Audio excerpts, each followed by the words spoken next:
presidency and the speaker race, this minority leadership race as well. All these appointments of the service chiefs, do you feel like representation of the geopolitical zones, which was a very key issue at the beginning of all of this? Do you think that these geopolitical zones are being represented fairly? First of all, I'm highly impressed with the way and manner in which the Senate president has emerged. When you have a country that has a Muslim president, a Muslim vice president, a Muslim speaker of House of Reps, and a Muslim chief justice of the Federation, what remains is, if you have a Muslim Senate president, all the suspicion, the criticisms, the accusation of an Islamization of Nigeria will simply be indefensible. The government will be at a very tight corner. For them to wriggle their way out is going to be very difficult. So the effort made by the Vice President Kashim Shettima to support Godswill Akpabio, I think it has really saved this country. It has also saved the government. It has also saved the image of the country. We want someone who can perform. We want someone with an experience. But we are still a developing country where people are still attached to their ethnic identity and religious affiliation. And you can't, in this kind of political equation, marginalize or sideline one part of the country or alienate one religion in favor of another. It is simply indefensible to have a country where all the major leaders are being headed by Muslims. That is very wrong. So having Akpabio as the Senate president is one of the best things that should happen to remedy the situation for the next 4 years. And that is a good thing. As far as the service chiefs are concerned, President Bola TINUBU is fair, unlike the culture in the past, in the last 8 years of BUHARI administration, where one part of the country occupies almost all the security apparatus of the state.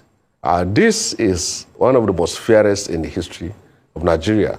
You have the chief of naval staff coming from the southeast. You have a chief of air staff coming from another part of the country. Chief of defense staff coming from the north, and then chief of army staff coming from the southwestern part of Nigeria.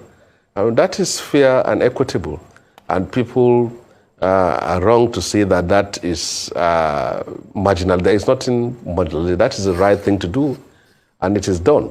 What we should expect from our security chiefs now is how they can address our security challenges, how they can extinguish the flames of terrorism in the northeastern part of Nigeria, how they can crush bandits in the northwestern part of Nigeria, how they can address security challenges in the middle belt where ethnic killings are still going on, farmers and herders are still killing themselves, what they can do about insecurity in the southeast and even kidnapping in states like Ekiti, Ondo State, the southwestern part of Nigeria, what they can do about stealing of our crude oil in the south, in the coastal region of this country.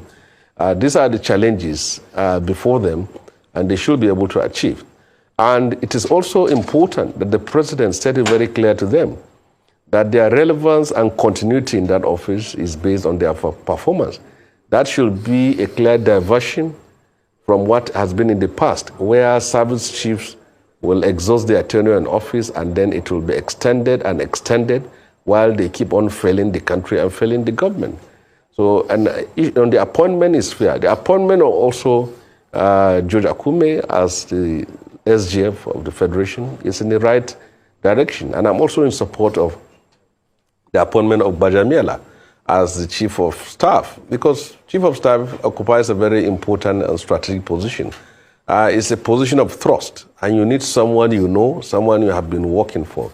And what President TINUBU must avoid is former governors who felt entitled. And there is nothing wrong with compensating people who have worked for you, but not to the expense of the country, where people are looking for a place they can retire. The National Assembly today has already become a retiring base for former governors. The Federal Executive Council should not be. That's a very key and important position where competence should be the key. The governors of the states should hands off and allow the president appoints his ministers from those that will work with him. If a president cannot dictate to a governor who will be a commissioner, then a governor should not dictate to a president who should be a minister. If this country works, it is the president. If it fails, it's the president. So that is my view on that. No, definitely President Bola Tinubu has hit the ground running as he has promised. He has made a number of bold decisions, like removing fuel subsidy, retiring all old service chiefs, disbanding governing boards of several government-owned parastatals, and so many others. However, his bold decisions have also caused a lot of hardship to already weary Nigerians. So how would you advise the president to balance this delicate act of governance? Well, I'm happy with the decision which President Bola Tinubu has taken. The sacking of the service chiefs, the dissolution of the boards of federal ministries, departments, and agencies, and also the appointments which he has made. These are all positive steps. And as far as the issue of the subsidy is concerned, I'm happy that the Nigerian National Petroleum Corporation, the government, and also the Labour are discussing on ways to which the issue of palliatives can be addressed. But we also have to be very mindful of this, that whatever reform policy and program the government is taking, it has to take consideration on the suffering and the hardship inflicted on people. We are still a developing country. I know there are people who are rich. I know there are people who have looted. I know there are people who are comfortable.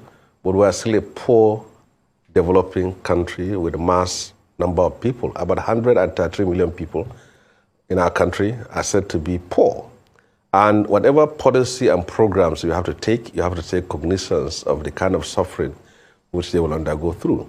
About what has happened in the past, the president has to be reminded that the economic crime perpetrated in the last 8 years is not simply about redesigning the Naira. So it's not simply about MFLA and Bawa. The nation has been plundered. There's a need for Nigerians to see more action. What happens?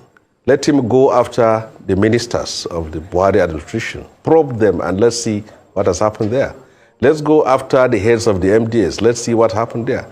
Let's go after the service chiefs of BUHARI. Let's see what has happened there.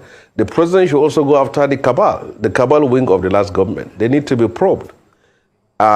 It's not only the people that are supposed to be making sacrifices.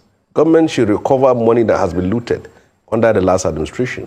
Nobody should be spared. After all, in Brazil today, a former president is on trial. There's nothing wrong with the president going after BUHARI and members of his kitchen cabinet. This is the time to do it. The courage, the boldness to be there.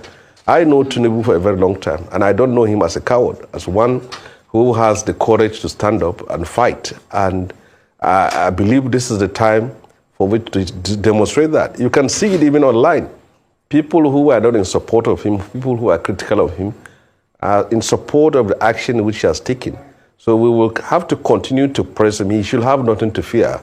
If what he is doing is right, is just, and is in the interest of the future and progress of this country, I should simply move ahead. Let us see the rich also making sacrifices. Let's see the comfortable also making sacrifices, not simply the poor. That is my view on this issue. Well, as always, former Senator Shehu Hussaini, it's good to have you on the show. Thank you for having this discussion with us, and we hope to have you back.